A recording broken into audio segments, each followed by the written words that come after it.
nos cinnamon roll et cynorhodon. On va commencer par mettre dans ce saladier tous les produits secs.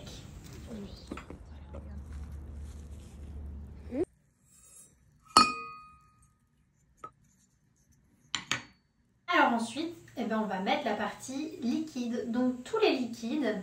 D'abord le lait, vous l'avez fait un tout petit peu chauffer pour faire fondre la levure. Ça va permettre aux microbilles de la levure de se diluer dans le lait et on va déjà aller l'ajouter.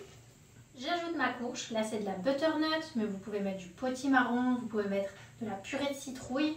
Ça marche avec toutes les courges. On ajoute l'huile de coco.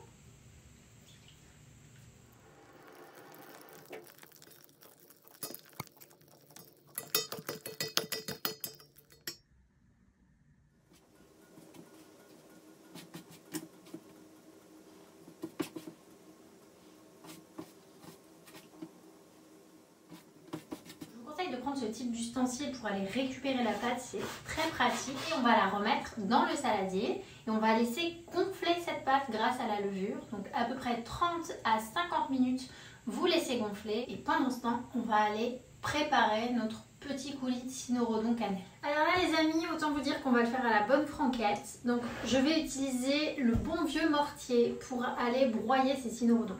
Si vous avez un super blender avec des super lames, vous pouvez le faire évidemment beaucoup plus vite en passant au mixeur, même avec les pépins à l'intérieur, puisqu'on va les passer ensuite au tamis.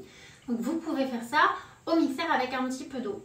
Mais moi je vais le faire à l'ancienne parce que aussi tout le monde n'a pas de blender et j'adore utiliser le moins possible de machines et utiliser des ustensiles assez ancestraux, primitifs, pour que vous puissiez aussi reproduire ce genre de recette le plus possible dans la nature. Donc pour le moment, je vais mettre la moitié, l'équivalent de 2 grosses poignées de cynorhodon. Alors ce qui est génial, c'est que là on a eu de la neige, on a eu des gelées, donc les cynorhodons ont bien pris l'eau, l'humidité, la gelée, ils ont gonflé et la pulpe est très facile à extraire.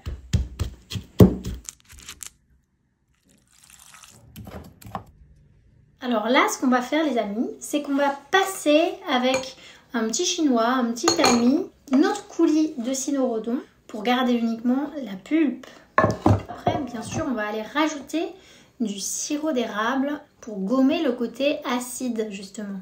Vous pouvez presser, appuyer. Quand on pense qu'on trouve ce rouge dans la nature, moi je suis toujours émerveillée des pigments naturels de la terre-mère.